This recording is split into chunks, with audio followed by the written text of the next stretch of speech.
Good morning, everybody. This morning, I want to talk to you about the squeaky wheel. The squeaky wheel is a concept that really talks about the loudest voices. So, when we're talking about engaging with communities, now, whether that be for policy, input into new legislation, or if we're talking about conducting an evaluation or social research or a social impact assessment, or a co-design process. It actually applies to all of those areas. You quite often see this, and let me give you an example of what squeaky wheels might be. So they're the ones who are the protesters. So if you think of some of the, mining was a perfect example. There were a lot of squeaky wheels in mining. Now that's not to say that there's valid or not valid. So I'm not talking about whether or not someone's right, wrong, or indifferent. I'm just talking about when people's voices are louder than everybody else's and that they drown out the noise of other voices in the community that you're talking to. So let me give you an example of where this happened. So I was working on a project in New South Wales, and when we looked at the data, so I'm going to use data as an example just to demonstrate what I mean by the squeaky noise. So people had an issue, and the issue was environment. Again, I'm not talking about right or wrong. I'm just talking purely around the loudness of people's voices. Okay. When we do social impact, quite often what we do is we want to look at who is actually impacted, and then we go out and go indirectly impacted, flow on effects as you move further away. And then you might go to how does that impact the site, opportunities, benefits, and it kind of goes out in a cascading way, sort of concentric circles, if you like, from in to out. So normally you would look at a suburb and then a region and then the state, for example. In this particular project, when we looked at the data, 50% of the people came from outside of the local area. So that means those more likely to be directly impacted. So 50% of respondents to the surveys that were put out came from outside of the even regional area. And some of them were from another country. So they weren't even in Australia, they were in another country. That's what I would call a squeaky wheel. Now, these people had an issue. They were being very loud about it. They were being very persistent about it. The problem with that is that they can, as I said, drown out the noise and the voices of those who you were trying to actually ascertain how they're affected.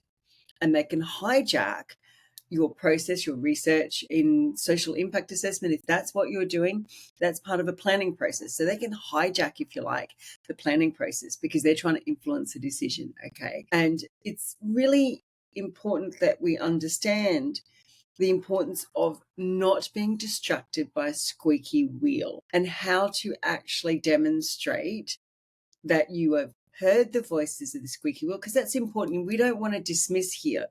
I want to repeat that. It is not about dismissing the squeaky wheel or the loud voices.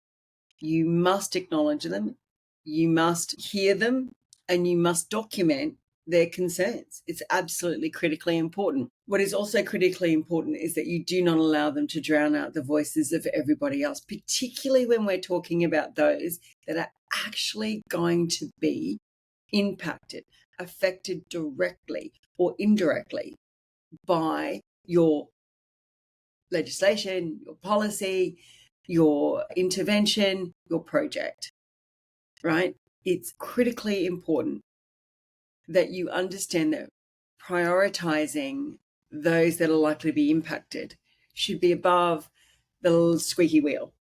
Now, sometimes the squeaky wheel and the directly impacted align. In that case, you should know. And you know how? By listening, active listening. We talked about that before.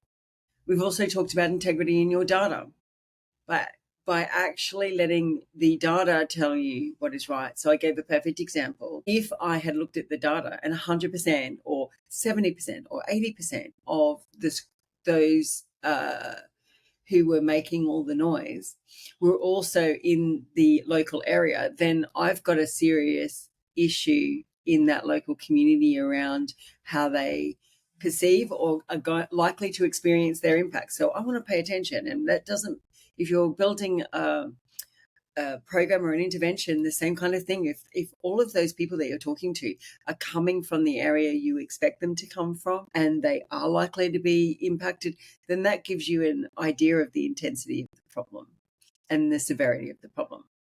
If, however, those people are coming from overseas, from outside of the area, maybe don't even understand the dynamics of the local area, then you want to acknowledge it and go, you want to acknowledge it and you want to consider it, but you wouldn't weight it in the same way you would somebody who's living next to your site or who's going to be a direct beneficiary or recipient of your program, your intervention, or is a neighbour to the project in which you're looking into. So be really mindful of the squeaky wheel. This is something that I have found in the last, over time, has just, I would say 15 years or so, has been less and less and more we're indulging the squeaky wheel. And when you indulge the squeaky wheel, the danger is, what people need to understand is these decisions are related to the spend of finite resources. Finite. It's not an endless bucket of money to invest in projects, programs, interventions. When you allow the squeaky wheel to take over and to influence a decision when they're not beneficiaries in particular, what you're doing is you're allowing them to decide where spend goes over and above what they should. And what I mean by that is, if you're designing a program, who is it for? Ask yourself, who is this program for? Who is it meant to affect? Who is going to be impacted? And who do we want to be the beneficiaries of this project? Right? It's usually not a straightforward question. It's not usually just one group or one geographic area. It's large. So understand that. And also understand that when you're allowing the squeaky wheel to sidetrack your attention and to influence decisions, you could be allowing people who have not got the interest or an understanding, even more important. They may be interested, but that interest, it could be misguided. It could be by their own bias, their own value system. And that value system may or may not, and this is the important bit, it may not align to the value system and reflect the situation of the local community or the people that you're trying to affect. So that, again, people, small level, community, higher level, family, somewhere in between there. So put, individual and family down in the center of your circle as you go out. Then we look at community. Then we look at, maybe a broader regional area, and then maybe a state, and then you get the gist. You go out. So you want to know who's going to be impacted. And people who aren't going to be directly affected by a project, whilst they need to be considered, should not be considered above those who are directly impacted. Do you understand what I mean? And same with policy. Now, you want to make sure that the squeaky wheel does not hijack your agenda.